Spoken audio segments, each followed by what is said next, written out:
سلام دوستانو، که د کوروالي په وخت کې د خپل ذکر نه مایوسه کیږي نو دا یوه نسخه استعمال کړئ او خپل ذکر مو مضبوط کړئ او د کوروالي نه خوندونه او مزې واخلئ.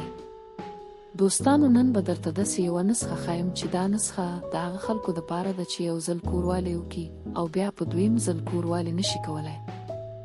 او که دا یوه نسخه مو استعمال کړه نو بیا به دویم ځل او په دریم ځل کوروالي کولی شئ. او داسې به یې کوئ، تاسو به وایئ چې که په لومړي ځل یې کوئ. دوستانو، ویډیو پوره وګورئ او که مو زموږ چینل نه وي سبسکرایب کړئ نو دا سبسکرایب کړئ او د بیل نشان هم ووایئ چې زموږ راتلونکي معلوماتي ویډیوګانې د ټولو نه مخکې وګورئ.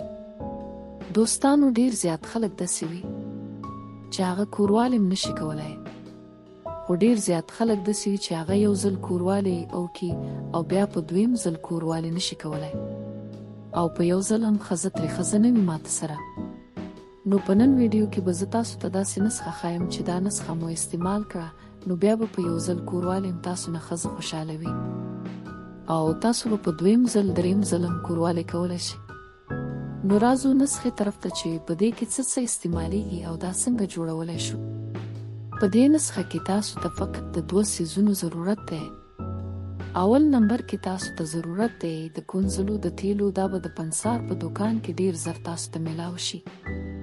دا ارزان وي او ډیر زیات ګران هم نه وي. دویم نمبر کې تاسو ته ضرورت دی د اوږې چې هغه په هر کور کې موجوده وي. دوستانو، تاسو به یو ګیلاس د کونځلو تیل راواخلئ او 5-6 دانې به د اوږې دانې راواخلئ. دغه تیل به تاسو پر اور کیږي او په دغه کې به دا د اوږې پلي واچئ.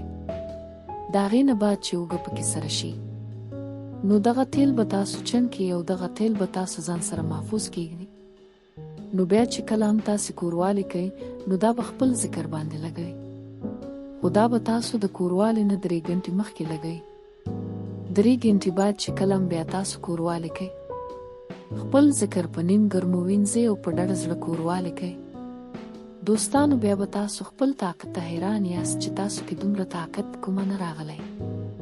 نو دوستانو، دا وه زموږ نننۍ ویډیو. که ویډیو مو خوښه شوي نو ویډیو او شیر کړئ او د نورو دغسې معلوماتي ویډیو لپاره زموږ چینل ضرور سبسکرایب کړئ. د الله په امان.